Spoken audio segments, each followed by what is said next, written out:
이 사회가 어떻게 돌아가고 또 우리가 이 사회의 경제가 어떻게 돌아가는지를 알 수 있는 것은 여러 가지 통계를 통해서 여러 가지 방법이 있지만은 그 통계를 통해서 우리가 그것을 알 수가 있죠. 그 통계가 이렇게 나오므로 이 세상이 이렇게 돌아가고 있고 사회가 이렇게 돌아가고 있구나, 그런 것들을 이 통계를 통해서 알아볼 수 있습니다. 근데 교회 역시도 어떻게 교회가 움직이고 있는지, 전 세계 교회가 어떻게 움직이고 있고 또 한국 교회가 어떻게 움직이고 있는지, 그런 것들은 다 통계를 통해서 알아볼 수 있죠. 그 통계를 통해서 한국 교회 그리스도인들의 마음을 또 알아볼 수도 있고 또 흐름도 알아볼 수 있고, 그래서 6개월 단위로 이 통계를 나올 수도 있고 1개월 단위로 1년 단위로 이렇게 통계를 해서 흐름을 또 이렇게 우리가 볼 수가 있습니다. 그래서 그 흐름을 통해서 한국 교회는 이렇구나라고 이렇게 볼 수가 있고 또 한국 교회는 이렇게 흘러갈 수 있겠구나라는 것을 우리가 짐작을 할 수가 있습니다. 우리 목회 데이터에 이제 노컨 뉴스에서 나왔었는데, 우리 이제 선교적 교회 컨퍼런스에서도 그런 거 많이 했었는데, 이 노컨 뉴스에서 CBS 노컨 뉴스에서 우리 청년들이 교회를 떠난 이유에 대해서 이렇게 조사를 했는데, 현장의 목소리가 이 코로나19 코비드-19 이후에 교회 청년들뿐만 아니라 교회가 탈교회 현상으로 이렇게 많이 바뀌고 있다라는 것을 보여주고 있습니다. 목회 데이터 연구소에서 조사한 결과 2020년 기준 개신교 대학생 10명 가운데 4명은 교회 출석하지 않는 것으로 나타나고 있다라고 이렇게 보고가 있었습니다. 그래서 이 교회 출석하지 않는 성도, 출석하지 않는 사람들을 가나안 성도라고, 가나안 성도가 뭔지 알죠? 거꾸로 해보세요. 가나안 안 나가 성도. 그러니까 예수 그리스도를 믿고 있지만은 교회 안 나가는 성도들이 있다는 거예요. 그래서 개신교 대학생의 가나안 성도 비율을 이렇게 조사를 했는데 이렇게 다는 거죠. 교회 안 나가는 사람들, 교회 안 나가는 그리스도인들, 내가 예수님을 영접하고 있지만은 그래도 영접했는데 교회 안 나가는 사람들을 말하고 있는데 그걸 가나안 성도라고 이렇게 말을 하고 있습니다. 그래서 교회 청년들이 교회를 떠나는 청년들이 늘고 있다. 그래서 기독교인이지만 교회는 안 나가고 있고, 그래서 교회 청년들은 왜 교회를 떠나나 이런 고민을 하고 조사를 하게 됐는데, 2017년도에 출석하지 않는다. 대학생들 가운데 내가 예수님 믿고 있지만은 출석하지 않는다라는 반응이 28%였어요. 100명 중 28%가 그렇게 있는데, 근데 22년 가나안 성도가 22년에는 42%로 밑에 출석하지 않는다 해서, 그게 위에 것이 2017년도 통계 조사가 나온 것이고 밑에는 2022년도 통계 조사를 나온 건데, 대학생들 100명 가운데 42%가 교회를 안 나가고 있다라고 이렇게 통계가 나오고 있습니다. 28%에서 42% 이렇게 수치가 늘어난 수치를 볼 수가 있습니다. 그래서 한국교회 지금 한국교회는 코로나 이후에 탈종교화 속도가 너무 빨라지고 있다는 거죠. 그래서 교회 청년들이 뭐 대학생들뿐만 아니라 또 청년들뿐만 아니라 기존 교인들 또 청소년들이 이 교회를 떠나는 이유를 살펴보니까, 여기 목회 데이터에서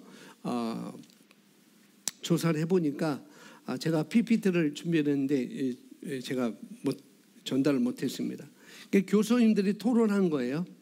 왜 청년들이, 왜 대학생들이 이렇게 교회를 떠나는가 조사를 해보니까 첫 번째가 뭐냐면은 교회 공동체의 직분제가 직분이 없는 청년들을 위축하게 만들 수 있다. 그래서 그들이 청년들이 교회를 떠난다. 그러니까 직분제, 뭐 교회 직분제가 있죠. 뭐 장로님이라든지 안수 집사님이라든지 권사님이라든지 뭐 집사님이라든지 이런 직분제가 청년들을, 직분이 없는 청년들을 위축하게 해서 그 청년들이 교회를 떠나게 된다. 그렇게 조세가 그렇게 나왔대요. 교회 그렇게 나왔답니다. 그러니까 직분을 계급과 서열로 여기는 교회 정서가 청년들을 유축하게 만들어서 그 청년들이 교회를 떠나게 된다. 그러니까 이 위계주의, 뭐 계급주의, 직분 그런 그러니까 그래서 대책이 뭐냐? 이런 위계주의와 직분주의 이런 것들을 깨고 청년들을 성숙한 존재로 대해줄 것을 요구한다라는 그런 통계가 이렇게 나왔습니다. 교수님들이 그렇게 통계를 낸 거예요. 교수님들이. 그리고 두 번째는 청년들에게 가장 필요한 건 관심과 소통의 부재이다라고 이렇게 두 번째로 이렇게 나와 있는데, 그래서 그들의 관심과 소통을 통해서 그들의 고민이 무엇인지 그걸 알아야만이 지금 탈교회 현상을 막을 수 있다. 그렇게 대안을 내놨다는 거죠. 그래서 이 청년들에 대해서, 이 대학생들에 대해서 우리가 관심을 갖고 소통을 해야 되지 무조건 봉사를 해라라는 그런 신앙의 잣대로 그들에게 심어줘서는 안 된다는, 무조건 청년들에게 너희는 청년이니까 헌신해야 돼, 나 때는 이러지 않았어 라고 그러기만 하면서 청년들도 나의 때처럼 나의 그 청년실의 열정을 가지고 너희들도 헌신하고 봉사를 해야 돼 라고 이렇게 요구해서는 안 된다는 거죠. 그래서 청년들의 실제 고민이 무엇인지, 그러니까 관심을 갖고 소통을 해야 된다라고 말하고 있고, 그러면서 여기 목회데이터에서 교수님들이 토론하기를 뭐냐면은 심지어는 청년들을 교회 논의 구조에 집어넣어야 된다. 그러니까 뭐 우리 교회는 그렇게 뭐 논의하는 교회는 아니에요. 꼭 한 번에 뭐 공동회의 때 딱 한 번 하지, 매월 재직회 모여서 집사님들이 모여서 재직회를 하고 또 이 6월 달에 우리 교회가 어떻게 왔고 재정이 어떻게 와 있고 그다음에 교회 봉사 교육 부서들이 어떻게 성장했고 어떻게 나아가고 있고 계획은 이랬는데 뭐 그것이 어떻게 성과를 이뤘다, 그런 것을 또 논의하고 7월 달은 그러면 그 토대에서 어떻게 할 것인가 재직회에서 그렇게 얘기하고 그런 것들을 논의하는 거죠. 그런 논의에 우리 청년들을 포함시켜야 한다라는 그런 대안까지 이렇게 내놨는데, 모르겠습니다. 우리 교회는 그런 것이 없기 때문에 너무나 자유롭게 하기 때문에 모르겠는데, 그래서 교회 청년들, 대학생들 너무 이 청년들이 수동적으로 이렇게 교회에 참여하고 있고 가르침을 받는 대상일 뿐 그들에게 뭔가 주어지지 않는다라고 이렇게 얘기를 해서, 그래서 청년들을 그런 논의 구조에 포함시켜서 이 교회를 이끌어가는데 함께 동참할 수 있도록 해야 된다라는 그런 얘기를 한 것이 바로 노컷 뉴스에서 나온 대안이었습니다. 이 교수님들이 나와서 낸 대안이었죠. 뭐 그보다 더 정확한 것은 여러 가지가 있을 거예요. 더 조사하고 더 논의되지 않은 것들이 더 많이 있을 텐데, 그런데 선교적 교회 컨퍼런스에서는 뭐냐면은 교회 본질과 교회 개념에 대한 이해가 부족하다. 그 교회 본질에 대한 것을 우리 청년들한테 심어줘야만이 그들이 탈교회 현상이 일어나지 않을 것이다라고 이렇게 말을 했던 그 교수님들과 그 스피커들이 이렇게 말을 한 것이 이제 기억나는데요. 이 코로나 이후에 우리 한국 교회 임의가 굉장히 실추되었죠.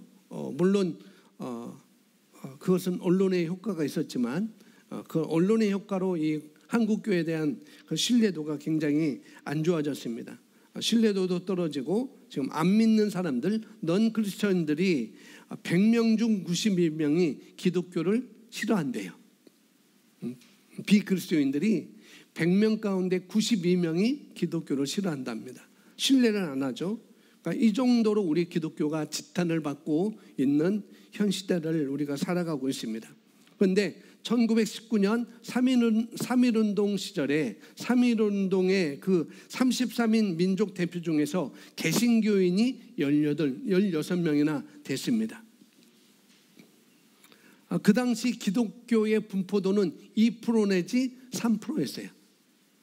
우리나라 인구의 2%만 3%만 기독교인이었다는 거예요. 그 기독교인이었음에도 불구하고 민족의 대표 33인 중에 16명이 개신교 사람들이었다는 거죠.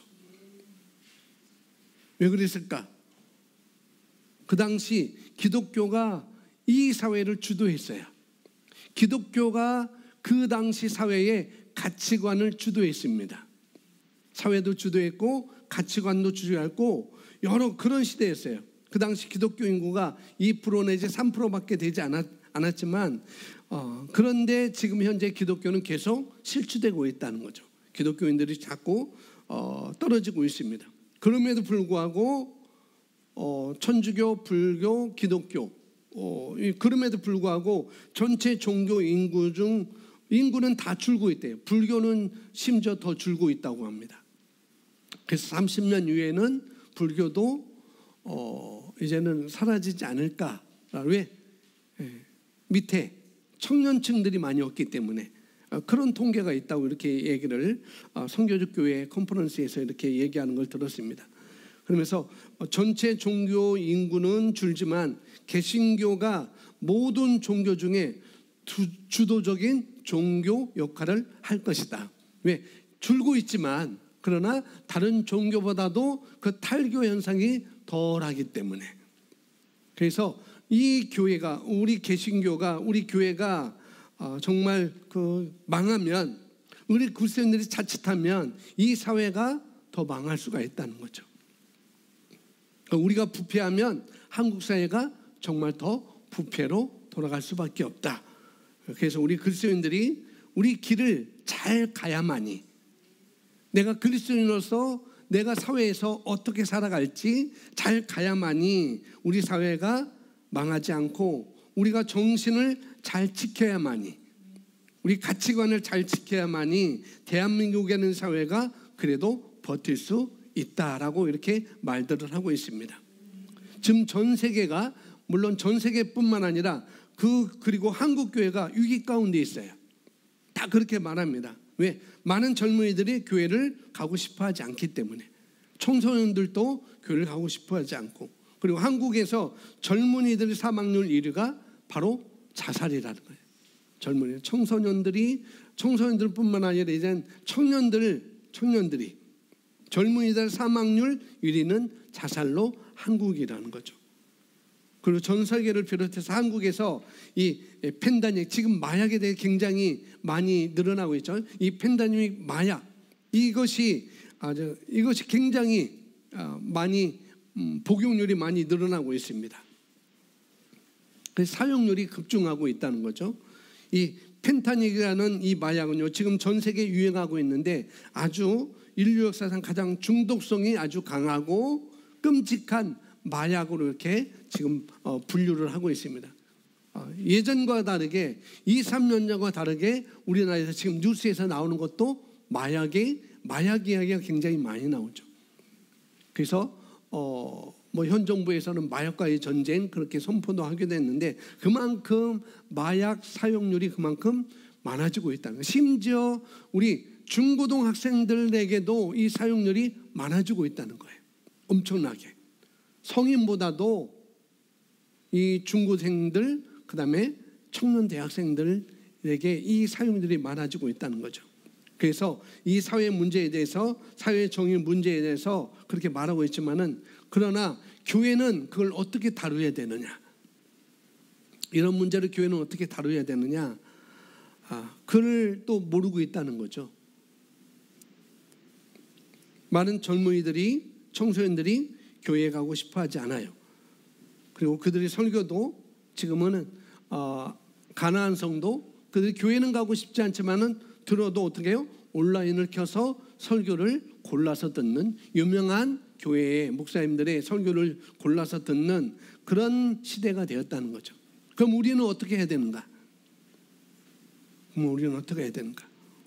우리 세대, 우리 다음 세대들에게, 우리 청년들, 우리 중고생, 우리 그 청소년들에게 어떻게 우리 청소년들이 어떻게 이 그리스도인으로 길을 잘 갈 수 있도록 어떻게 우리가 아웃서치를 해야 되는가, 아웃리치를 해야 되는지, 그리고 그들에게 어떻게 우리가 다가가야 되는지 우리가 좀 고민을 해야 된다는 거죠. 그래서 예수님께서 그 예시를 우리에게 말씀해 주셨어요. 세상 사람들은 어떻게 예수님을 만날 수 있는지. 요한복음 1장 14절에서 우리에게 말씀을 해주고 있습니다. 나의 세상에서, 저와 여러분의 세상에서 우리가 어떻게 예수님을 드러내며 살 수 있는지, 이것이 부재하기 때문에 청년 대학생들이 탈교의 현상으로 돌아가고 있다는 거죠. 그렇다면 교회는 어떻게 이들에게 어떻게 아웃리치를 해야 되는지, 어떻게 우리 삶 가운데, 우리 가정에서, 내 삶 가운데 어떻게 예수님을 드러내며 살 수 있는지에 대해서 그것을 우리에게 말씀해 주셔요. 오늘 제목이 그겁니다. 우리가 어떻게 나의 삶 가운데 예수님을 드러내며 살 수 있을까? 지난주에서 우리는 세상의 빛이라고 그랬어요. 우리가 빛인데 어떻게 빛의 역할을 우리가 세상에서, 나의 가정에서, 나의 일터에서 그것을 드러내며 볼 수 있을까? 그런 것이라는 거죠. 그러니까 요한복음 1장 14절에 우리에게 말씀을 해주고 있는데요, 함께 읽어보겠습니다. 말씀이 육신이 되어 우리 가운데 거하심에 우리가 그의 영광을 보니 아버지의 독생자의 영광이요 은혜와 진리가 충만하더라. 아멘. 은혜와 진리가 충만하더라라고 말하고 있습니다.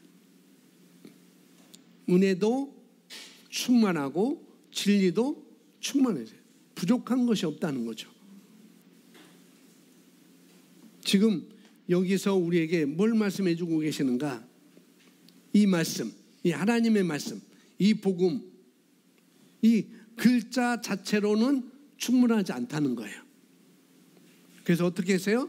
말씀이 살아있는 말씀으로, 움직이는 말씀으로 육신을 입은 그 말씀 자체가 되었다는 거예요. 말씀을 글로 보는 게 아니라, 율법처럼 글로 보는 게 아니고, 외우는 것이 아니고, 그 말씀을 만질 수 있고 경험할 수 있고 느낄 수 있도록 그 말씀이 요한복음 1장 1절에서 말하는 것처럼, 또 요한일서에서 말하는 것처럼 그 말씀이 우리 가운데 거하시려고, 말씀이 하나님이시고 말씀이 예수님이신데 그 예수님이 우리에게 다가오셨다는 거죠. 말씀이 육신이 되어 우리 가운데 거하심에 우리와 함께 사시려고 말씀이 육신을 입고 이 땅에 오셨다는 것입니다. 그래서 우리가 대부분 사람들이 예수님을 소개할 때 그냥 교회 와봐, 교회 오면 돼 라고 그런 초청하는 그런 단계로 지금까지 왔다고 한다면,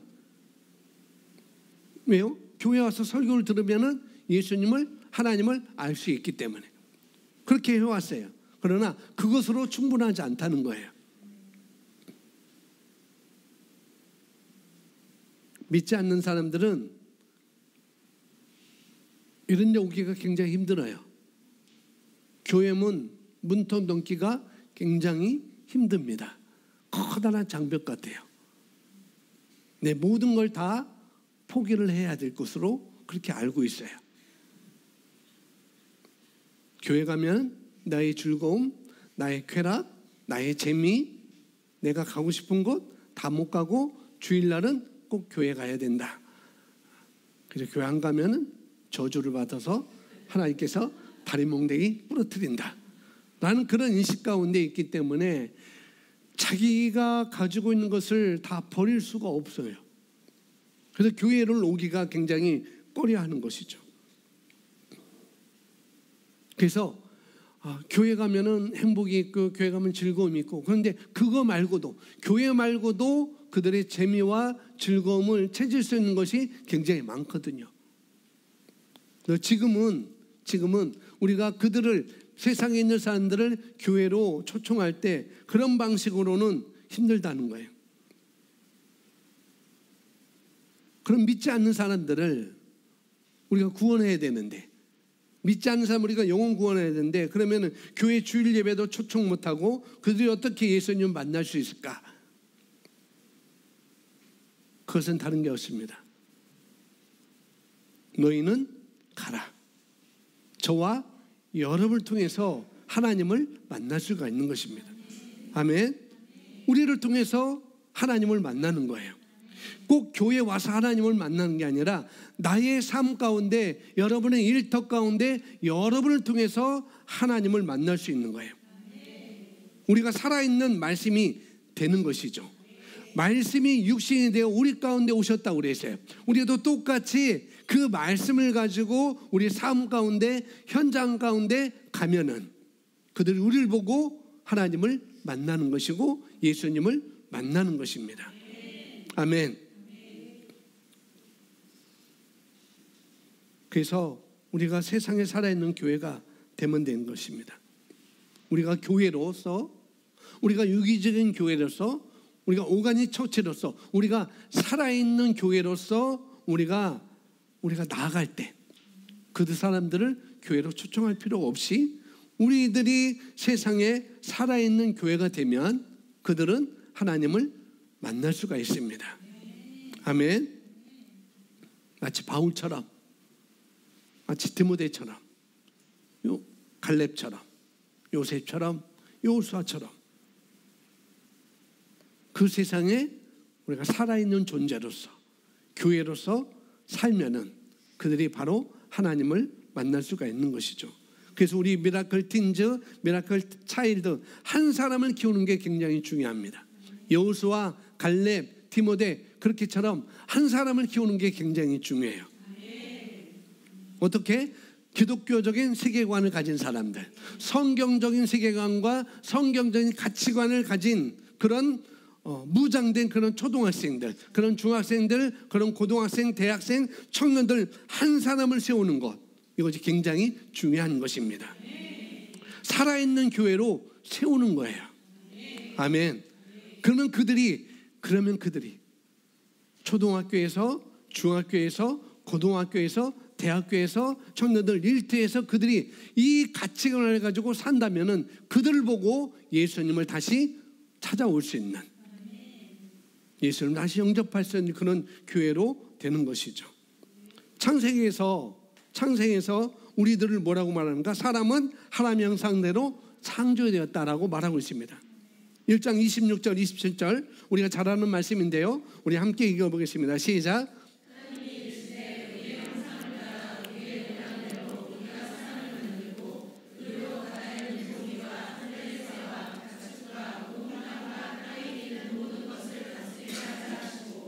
하나님이 자기 형상 곧 하나님의 형상대로 사람을 창조하시되 남자와 여자를 창조하시고.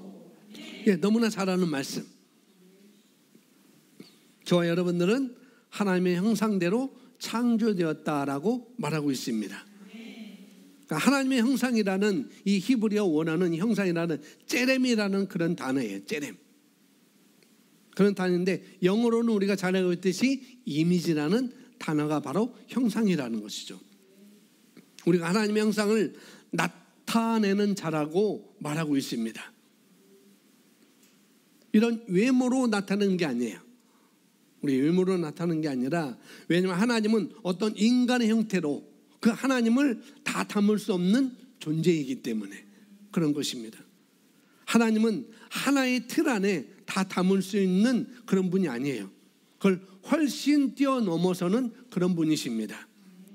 그래서 형상대로 창조되었다는 게 무슨 말인가? 그것은 우리가 잘 알고 있듯이 하나님의 성품을 우리가 가지고 있다는 거예요. 하나님의 생명과 본성을 우리가 가지고 있다는 그런 의미가 되는 것이죠. 그리고 우리 하나님의 모양대로 창조되었다, 그것은 우리에게 그의 능력이 있다는 것입니다. 우리에게 그분의 능력이 우리에게 있다는 것. 그래서 우리 DNA 안에 그것이 있기 때문에 우리가 하나님과 같이 행동을 할 수 있는 것입니다. 이 DNA는, 이 하나님의 우리에게 주신 그 DNA는 어떻게 해요? 나날이 강해지는 운동력이 임재하고 있습니다. 이 하나님의 DNA, 이 하나님의 본성은 그냥 있는 게 아니에요. 나날이 강해지는 운동력을 임재하고 있습니다. 아까 말했던 히브리 째렘, 그 단어는 바로 고대사에서 사용했던 그런 고대사에서도 사용했던 말인데, 이 째렘이라는 단어는 왕을 지칭하는 그런 단어였어요. 고대사에서는. 그때 당시 고대 국가에서는 왕의 동상을 세우고, 우리가 부여를 갔었는데 거기 부여에서 계백장군의 동상도 받고, 공주에 갔는데 공주에는 무령왕의 동상을 봤어요.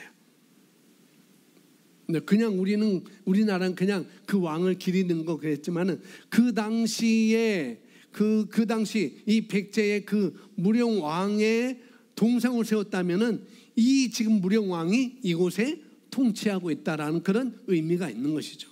고대 국가에서 왕의 동상을 세우고 왕의 모양을 세워서 놓았다는 것은 뭐냐면은, 왕이 모든 도시에 있을 수 없잖아요. 그죠? 한 사람 왕이 모든 도시에 있을 수 없어요. 그렇기 때문에 그의 동상을 세워서 그 권세를 모든 땅 가운데 드러내는 것으로 동상을 모양을 세워놨던 것입니다. 하나님께서 창세기 1장 26절 27절에서 하나님께서 사람을 만들 때 하나님의 형상과 하나님의 모양대로 하나님의 본성과 하나님의 능력을 가진 존재로 우리를 만들었다는 것. 고대에서 째렘이라는 단어를 제가 설명했죠. 고대에서 째렘, 형상이라는 그것이 의미하는 것이 무엇인지, 바로 하나님이 저와 여러분에 관해서도 그렇게 말씀하시는 거예요.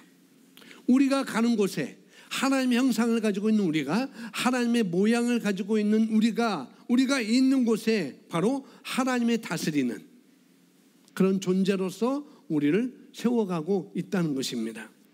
그래서 우리가 어디를 가든지 간에 하나님의 권세가 나타나는 거예요. 할렐루야. 그래서 우리는 세상의 빛이다. 우리는 세상의 소금이다. 바로 우리가 교회라는 것을 성경은 우리에게 말해주고 있습니다.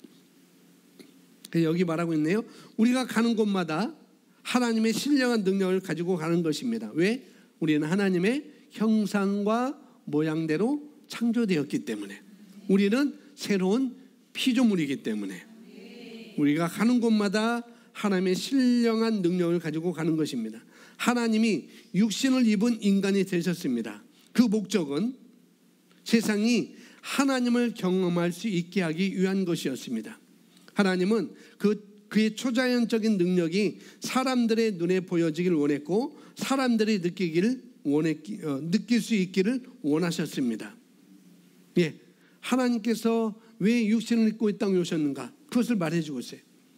세상이 하나님을 경험할 수 있도록 하기 위해서. 왜 하나님께서 우리에게 하나님의 형상대로, 우리가 영적인 존재로 하나님의 모양대로 우리가 세상을 살아가도록 하셨는가? 똑같다는 거죠. 우리를 통해서 세상이 하나님을 경험할 수 있도록 하기 위해서, 우리를 통해서 하나님의 그 초자연 능력을 보고 느끼고 그렇게 살 수 있도록 하기 위해서 우리를 하나님의 형상대로 세상의 빛으로 우리를 하나님께서 만드신 것입니다. 그래서 저와 여러분이 우리가 하나님의 형상대로 우리는 세상의 빛이라고 말씀하셨고, 우리가 그 빛은 말해두지 않고 등경 위에 돼서 온 마을에 비치도록 하나님께서 빛을 우리가 그렇게 만드셨습니다. 그래서 우리가 어디를 가든지 우리가 그곳에 들어갈 때 가는 공간마다 놀라운 빛나는 빛을 우리는 발휘하게 되어 있습니다. 왜? 우리는 뭐기 때문에? 빛이기 때문에. 그래서 저와 여러분이 그 집으로 들어갈 때,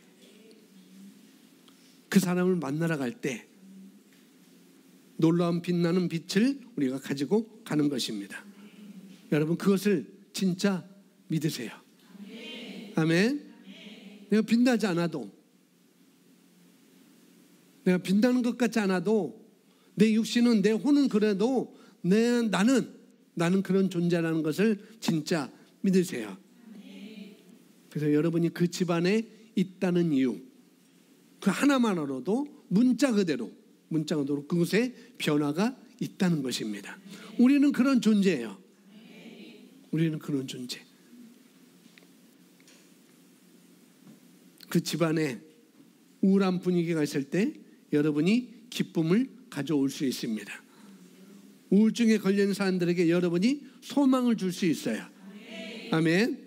우리가 하나님의 모양과 형상대로 창조받았다는 것을 정말 안다면, 나는 새로운 피조물이라는 것을 정말 안다면, 내 안에 뭔가를 가지고 있다는 것을 정말 안다면 우리는 파워풀한 존재의 삶을 우리가 살 수 있습니다. 하나님이 인간 육신을 입고 이 땅에 오셨어요.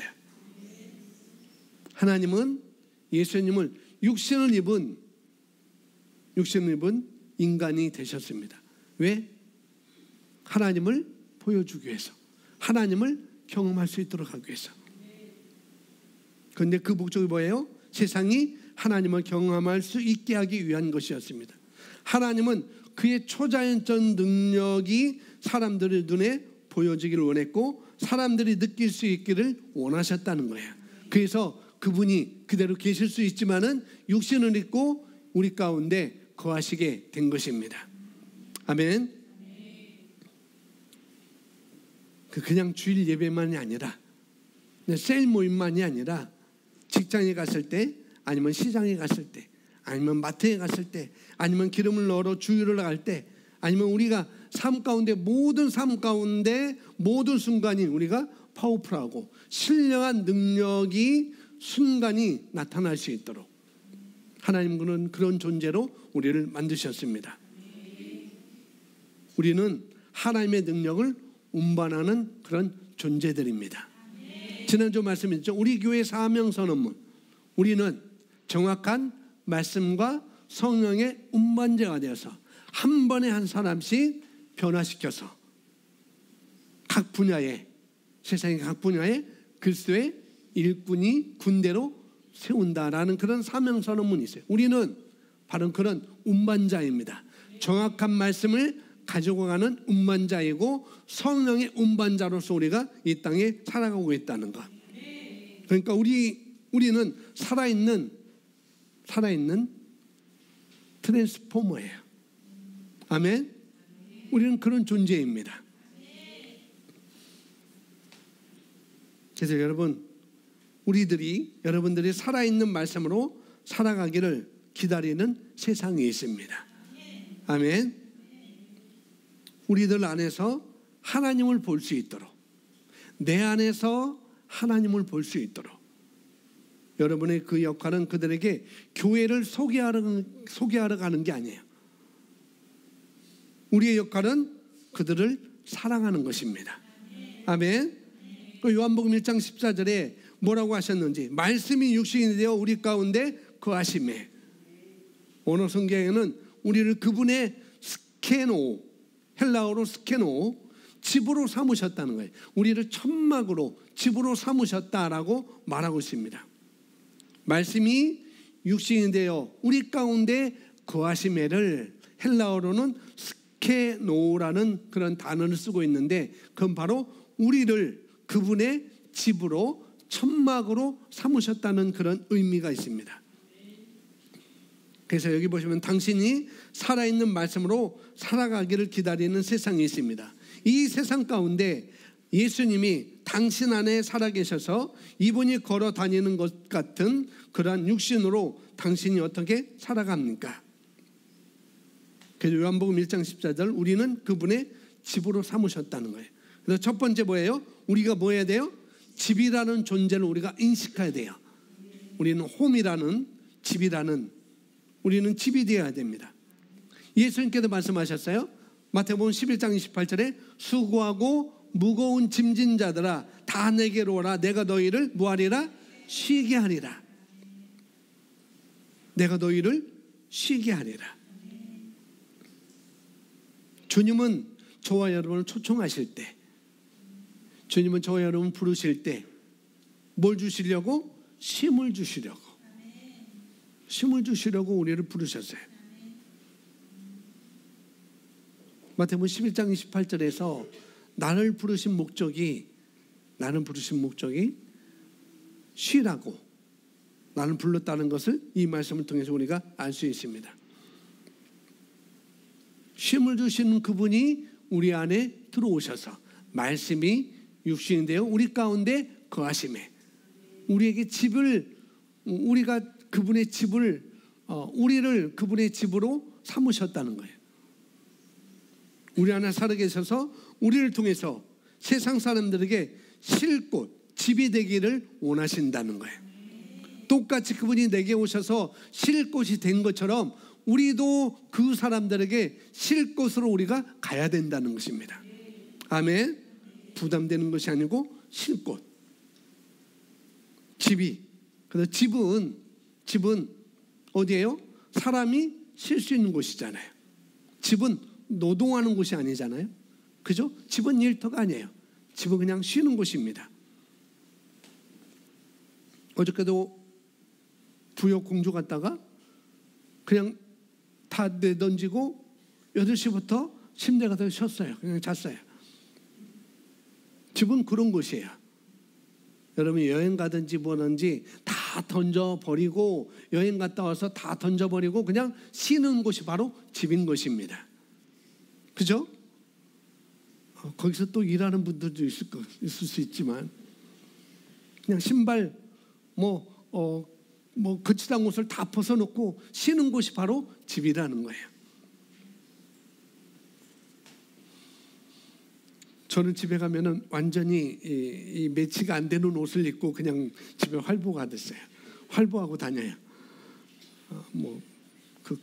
베트남에서 태국에서 사온 월남 치마를 제가 입고 월남 바지를 입고 아주 초록색 월남 바지를 입고 위에는 던진구만 입고 아주 매치가 안 되는 그런 옷을 입고 다녀도 무난한 곳이 바로 집이라는 거예요.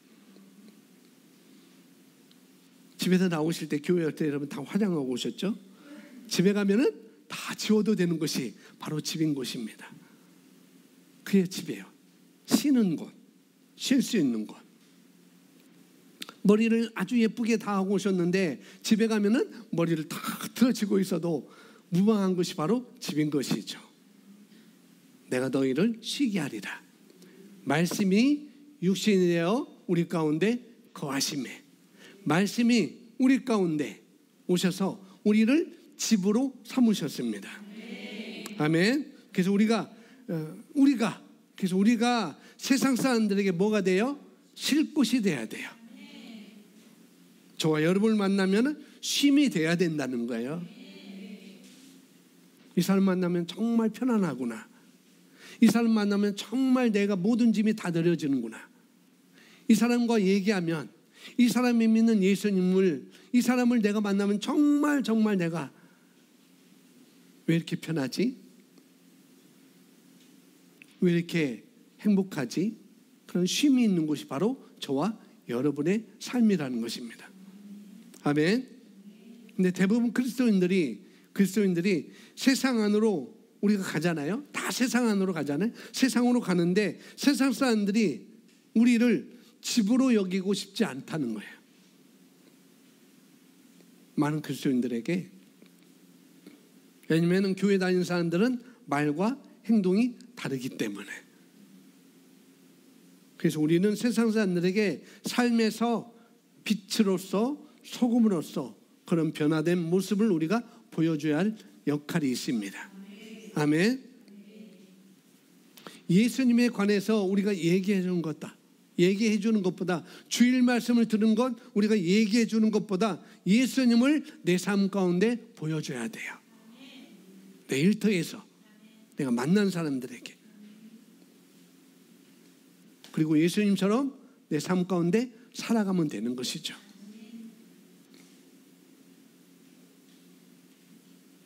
여러분은 우리가 세상에서 첫 번째는 집이 되어줘야 하는 것. 날 만나면은 쉼이 돼야 되고, 날 만나면은 행복이 돼야 되고, 날 만나면은 안식이 있어야 되고, 그런 곳이 돼야 되죠. 똑같이 세상과 똑같이 상황 때문에 오르락 내리락하고, 감정이 오르락 내리락하고, 환경 때문에 그 감정이 오르락 내리락하고 똑같은 반응을 한다. 그럼 어떻게 나를 통해서 그들이 쉼을 얻을 수 있을까요? 분명히 창세기 1장 26절 27절에서 우리는 하나님의 생명을, 하나님의 본성을 우리가 가진 존재로, 하나님의 능력을 가진 존재로 우리가 새로운 피조물로 거듭났는데 어떻게 그래서 우리가 이것을 안다면, 진짜 내가 그런 존재라고 믿는다면 우리는 그럴 수 없다는 거죠. 상황 때문에, 환경 때문에 내가 감정이 오르락 내리락하고 똑같은 반응을, 세상 사람과 똑같은 반응으로 살아갈 수 없다는 것입니다. 그래서 저와 여러분을 찾아오는 사람들은 우리 안에 거하시는 예수 그리스도를 느껴야 돼요. 만날 수 있어야 됩니다. 경험할 수 있어야 됩니다. 아멘. 그런 존재가 바로 우리라는 거죠. 그래서 이 시대 유기적 교회 세우는 데는 바로 그런 모습이 우리에게 있어야 된다는 거예요. 똑같이 반응하는 것이 아니라. 두 번째는 뭐냐면은 함께 일할 수 있는 사람들을 우리가 찾아야 됩니다. 누가복음 10장 22절 말씀인데요. 함께 읽어보겠습니다. 시작.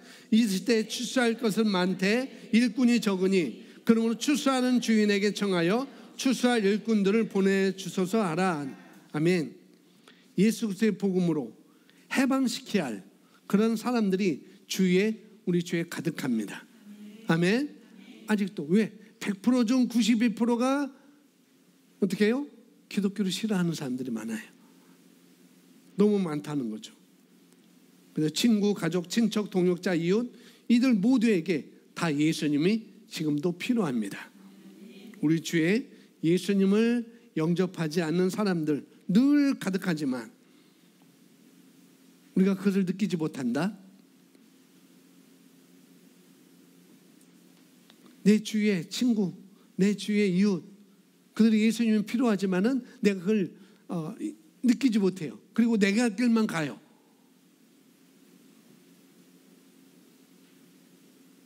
그러면은 이 하나님의 교회는 세워질 수 없는 거예요. 그들에게 먹이고, 그들에게 섬기고, 그들에게 영향을 끼침을 통해서 세상은 우리를 통해서 예수 그리스도를 만나게 될 것입니다. 그럼 어떻게 집이 돼야 되고, 어떻게 우리가 이 사람들을 찾아야 되는지, 어떻게 우리가 쉴 곳이 집이 되어 수 있는지. 그건 첫 번째 뭐예요? 나사렛으로부터 좋은 것이, 선한 것이 나올 수 있느냐라는 그런 질문을 하고 있습니다. 자, 요한복음 1장 46절 함께 읽습니다. 시작.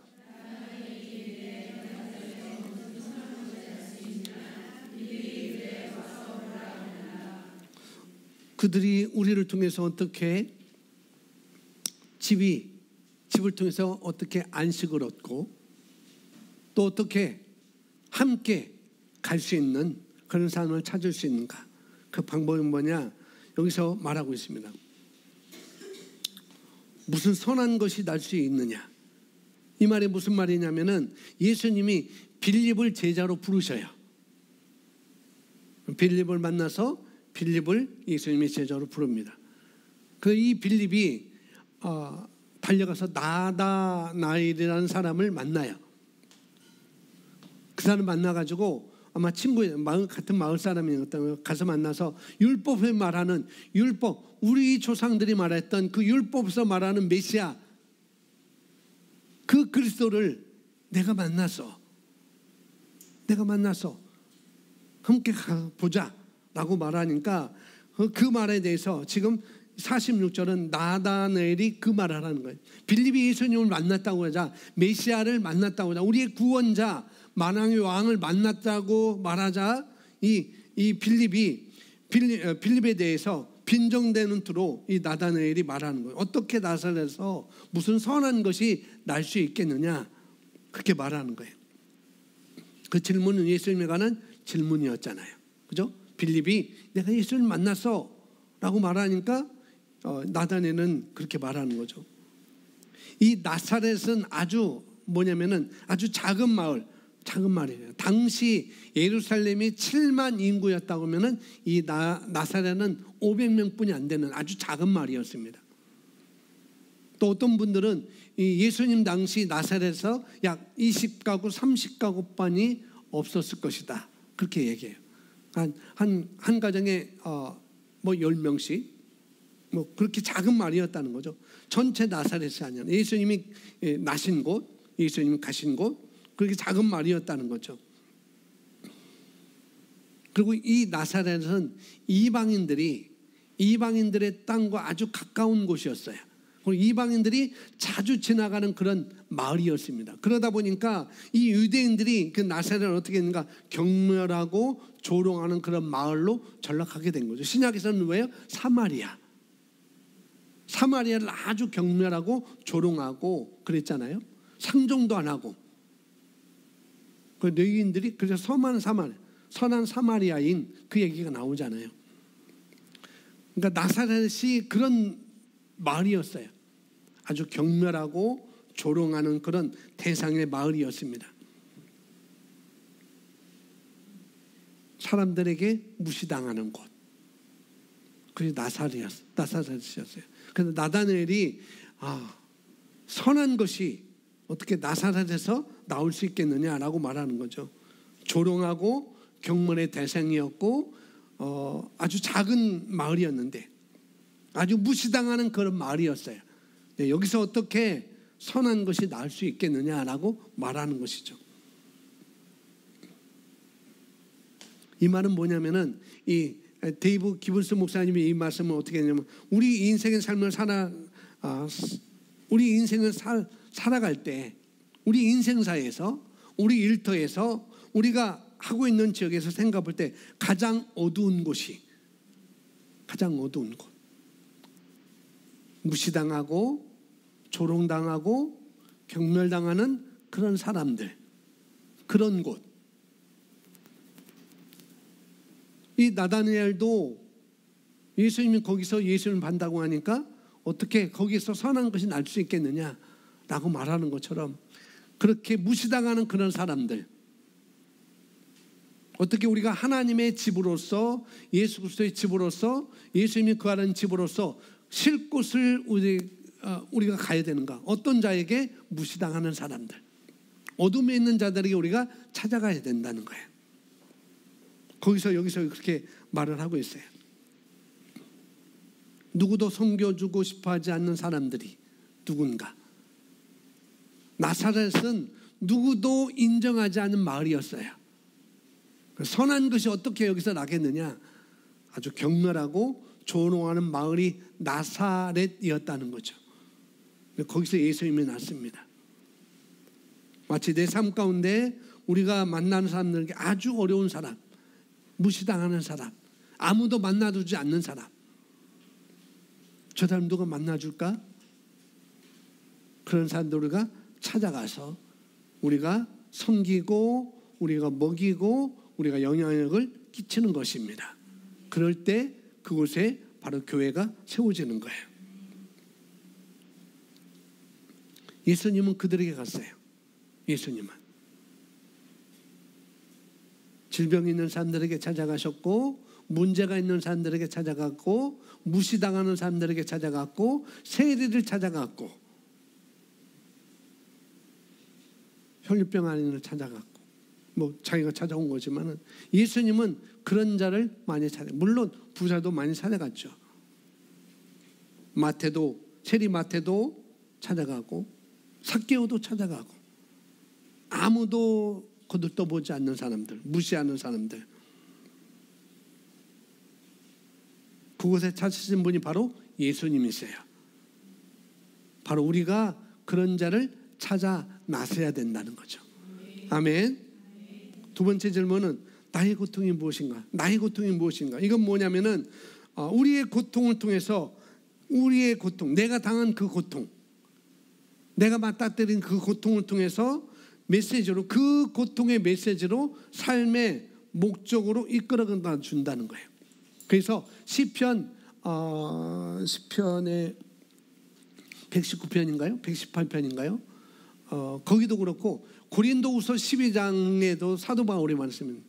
고난이 내게 유익이라. 이 고난을 통해서 내가 하나님을 더 알게 됐다라고 이렇게 말하고 있습니다.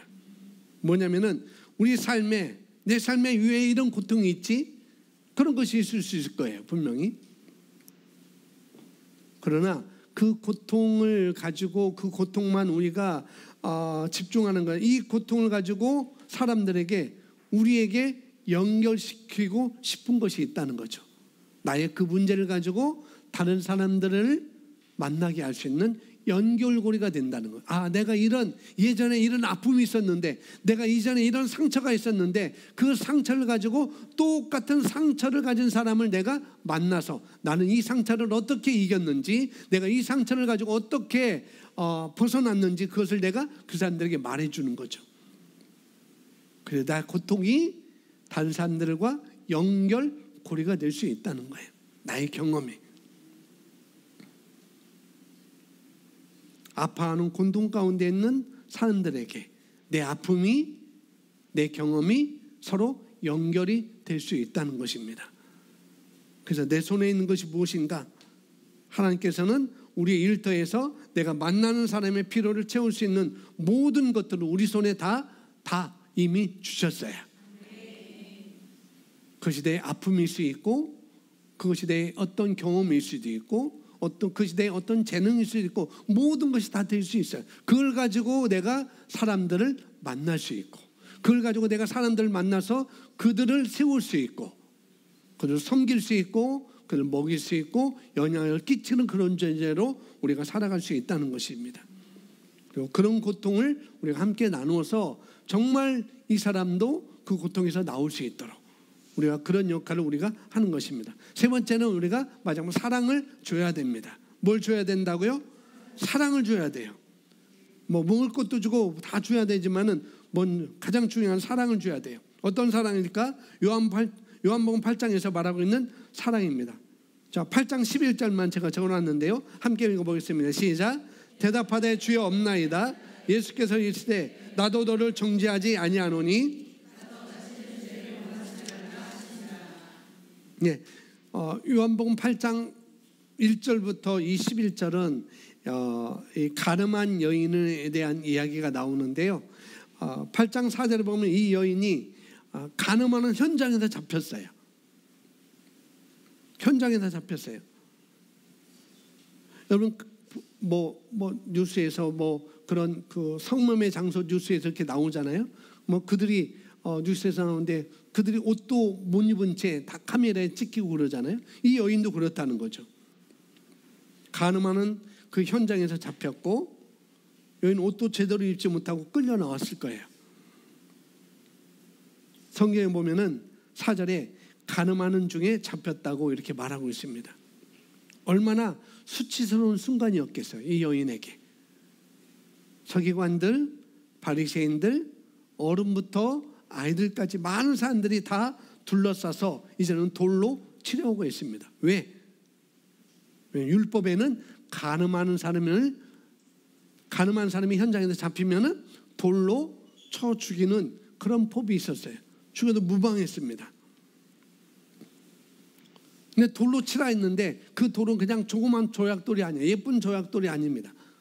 보통 성인, 주먹보다 큰 그런 바위 덩어리, 그런 돌덩어리로 사람을 쳤다는 것입니다. 그런 돌을 가지고 때렸어요. 네, 그런 돌을 지금 가지고 있는 사람들이 이 여인을 둘러싸고 있는 거예요. 한번 상상해 보세요.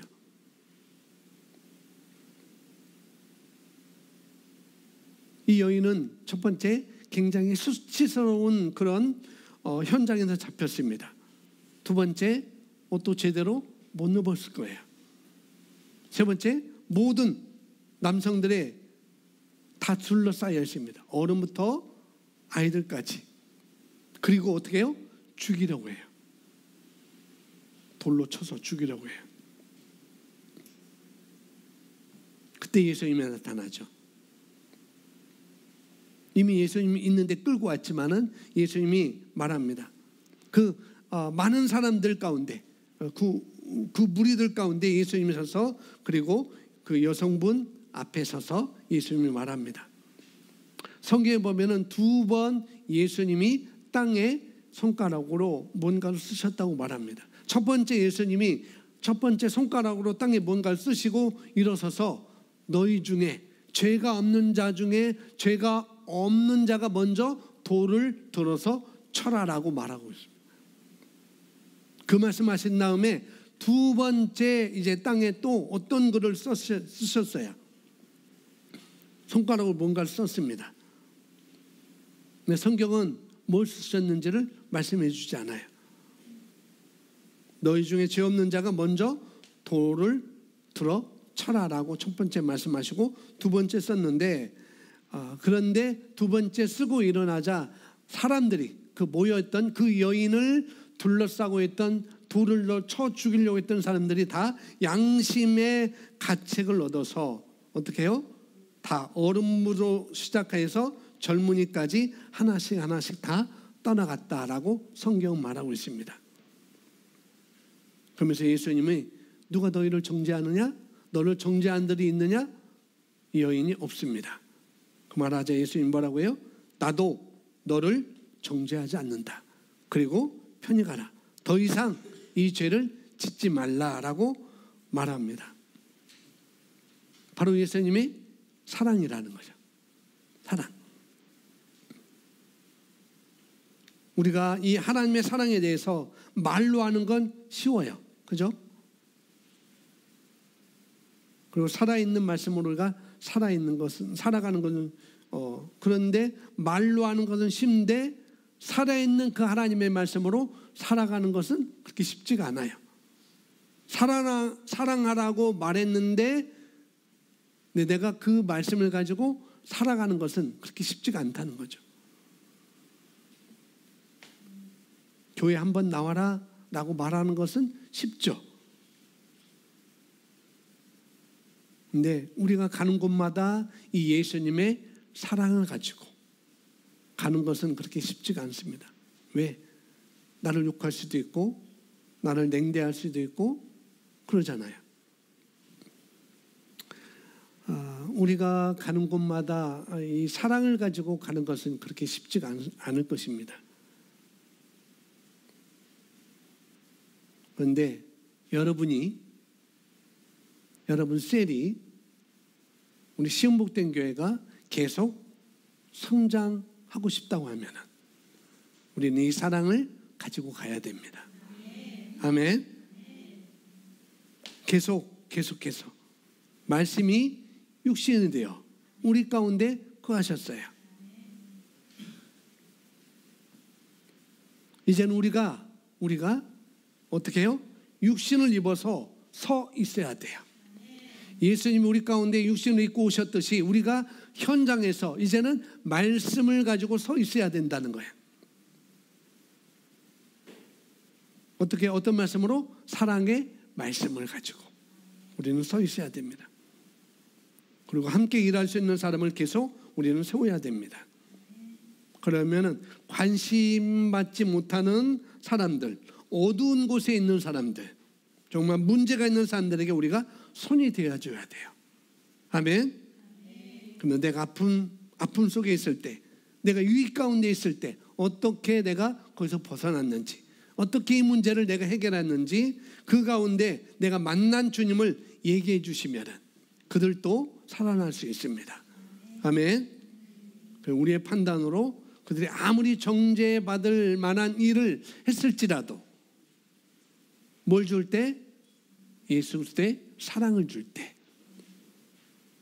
그 사랑이 우리 가운데 집을 짓고 계셔요. 우리가 그 사랑을 품고 있습니다. 이 사랑을 가지고 우리가 가는 것입니다. 아멘.